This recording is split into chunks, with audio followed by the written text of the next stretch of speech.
출근길 하나님 말씀과 동행하는 출동 큐티의 진규선 목사입니다. 오늘 여러분과 함께 묵상할 말씀은 마태복음 2장 13절에서 23절입니다. 제가 낭독하겠습니다. 그들이 떠난 후에 주의 사자가 요셉에게 현명하여 이르되 헤롯이 아기를 찾아 죽이려 하니 일어나 아기와 그의 어머니를 데리고 애굽으로 피하여 내가 네게 이르기까지 거기 있으라 하시니 요셉이 일어나서 밤에 아기와 그의 어머니를 데리고 애굽으로 떠나가 헤롯이 죽기까지 거기 있었으니 이는 주께서 선지자를 통하여 말씀하신 바 애굽으로부터 내 아들을 불렀다 함을 이루려 하심이라. 이에 헤롯이 박사들에게 속은 줄 알고 심히 노하여 사람을 보내어 베들레헴과 그 모든 지경 안에 있는 산의 아이를 박사들에게 자세히 알아본 그때를 기준하여 2살부터 그 아래로 다 죽이니 이에 선지자 예레미야를 통하여 말씀하신 바 라마에서 슬퍼하며 크게 통곡하는 소리가 들리니 라헬이 그 자식을 위하여 애곡하는 것이라. 그가 자식이 없으므로 위로받기를 거절하였도다 함이 이루어졌느니라. 헤롯이 죽은 후에 주의 사자가 애굽에서 요셉에게 현몽하여 이르되 일어나 아기와 그의 어머니를 데리고 이스라엘 땅으로 가라.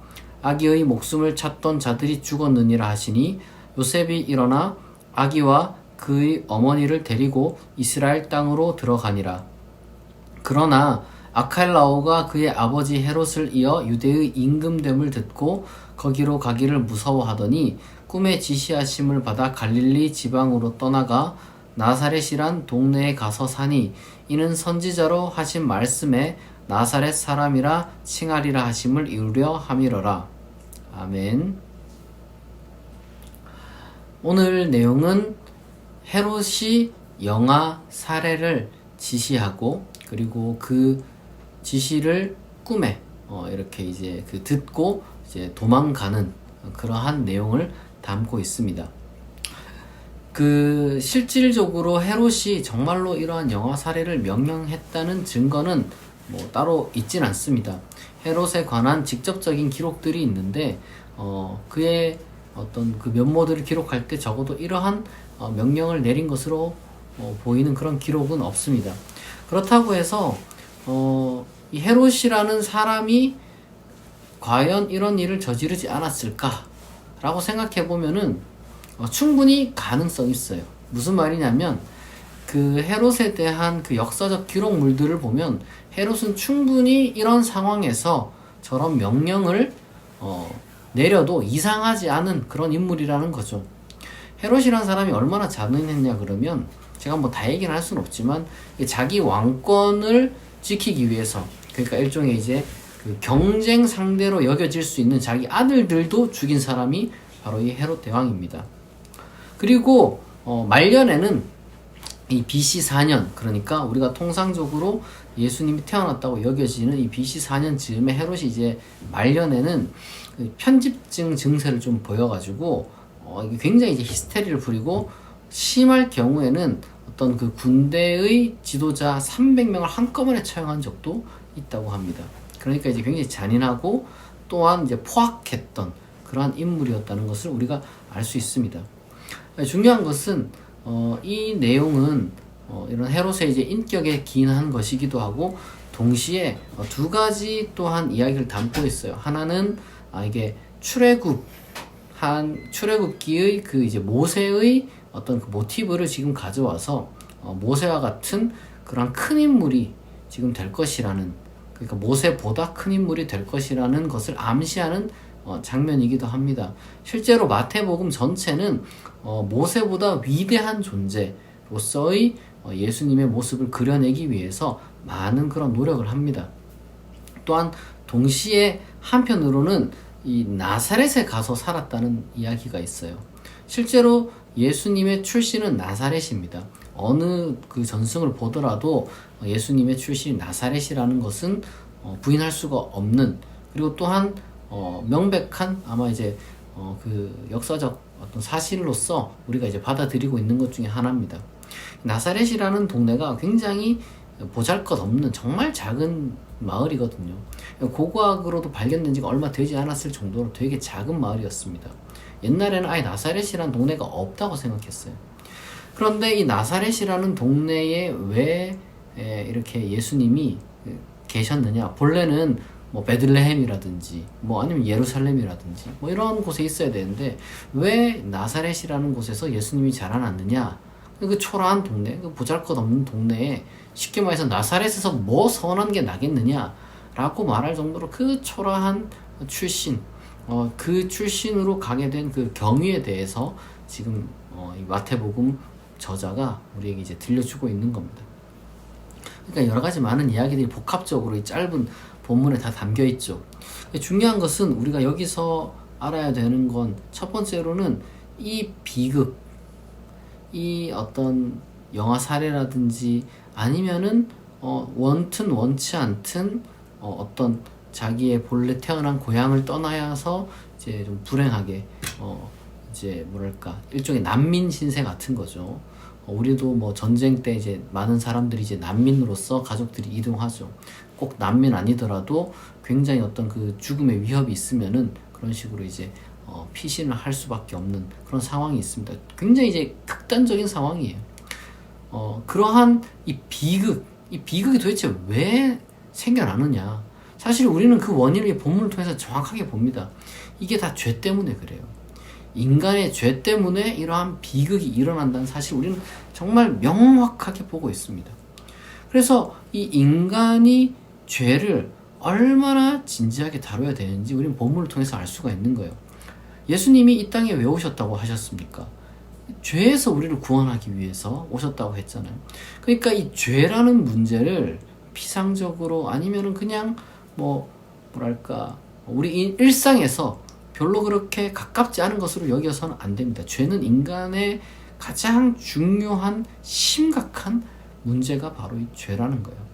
우리는 뭐 건강 문제 생각하고 돈 문제 생각하는 경우가 많이 있죠. 그리고 뭐 때때로 내 기분 뭐 이런 것들을 많이 생각합니다. 그게 뭐 중요하죠. 내 심리도 중요하고 내 뭐 돈도 중요하고 내 건강도 중요한데 그러나 우리는 그만큼 죄를 정말 심각하게 여겨야 됩니다. 죄가 사람을 죽이고 그리고 또한 죄가 살아있는 사람을 정말 죽음으로 내모는 것이 우리가 이제 지금 마주해야 될 그런 가장 악한 가장 심각한 문제라는 겁니다.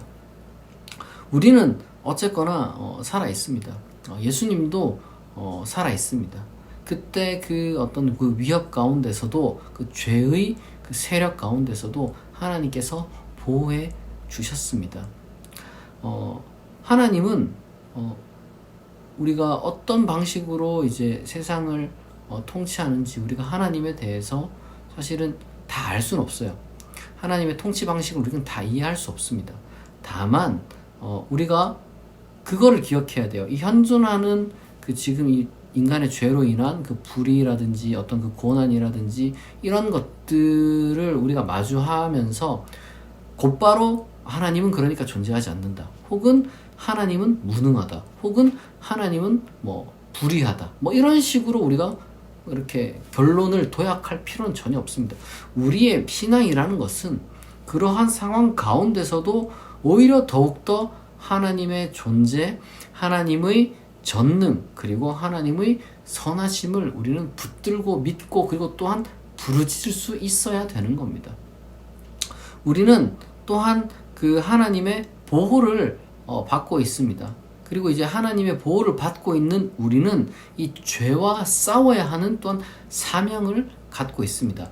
예수님이 어린 시절, 지금 죄와 싸우기에는 아직 어린 시절 나사렛으로 피신해서 자라야 했지만 그 이후에는 죄와 싸우시는 모습을 보여주셨죠. 우리도 마찬가지예요.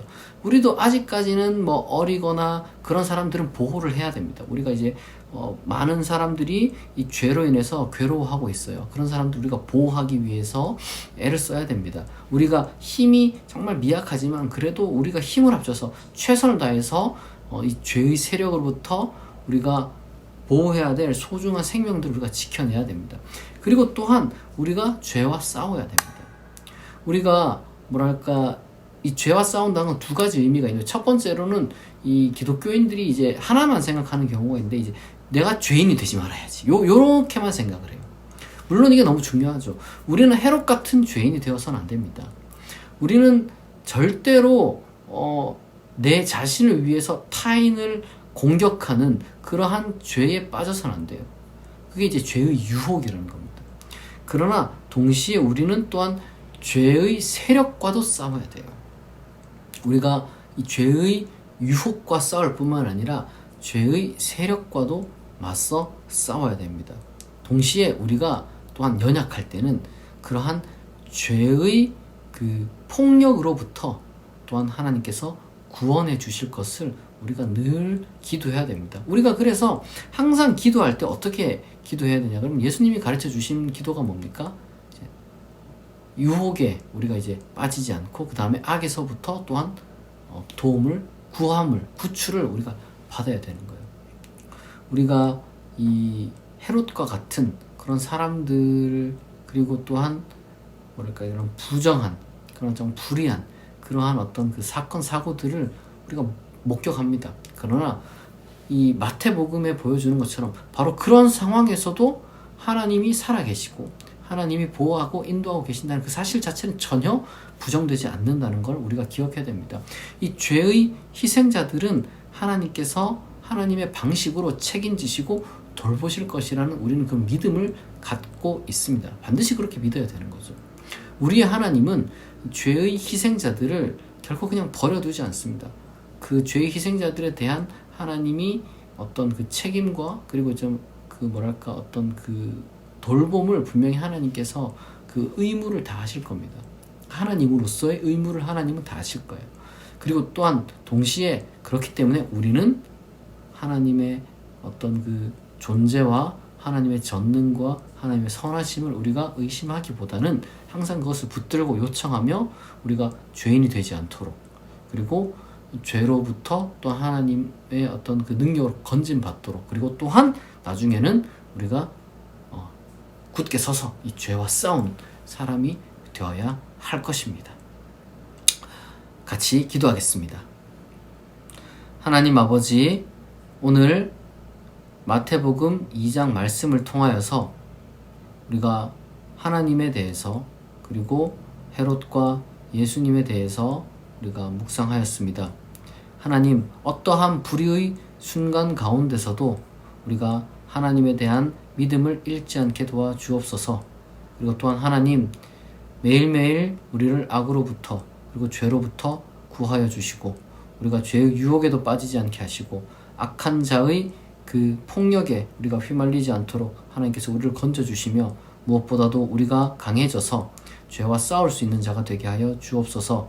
예수 그리스도께서 참으로 그 힘겨운 나날들을 보내었고 그로 인해 우리의 마음을 다 잘 아시는 줄 우리가 믿습니다. 하나님, 우리의 마음을 늘 위로하여 주시고 또한 용기를 북돋워 주시옵소서.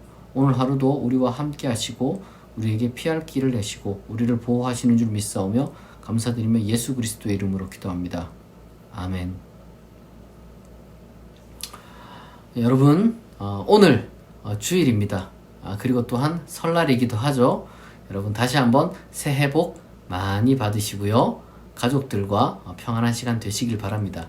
혹시나 혼자 또 이렇게 긴 연휴를 보내시는 분이 있다면 회복을 잘 하시고요. 혹시나 일을 나가는 분이 있다면 다치지 않도록 몸 조심하시고, 그리고 또한 일을 할 때에도 힘내서 정말 밝은 마음으로 잘 하시기를 진심으로 정말 축복합니다. 여러분, 오늘 하루도 하나님께서 여러분과 동행하실 줄을 믿습니다. 오늘 출동 큐티 여기서 마치고 내일 아침 6시에 다시 만나겠습니다.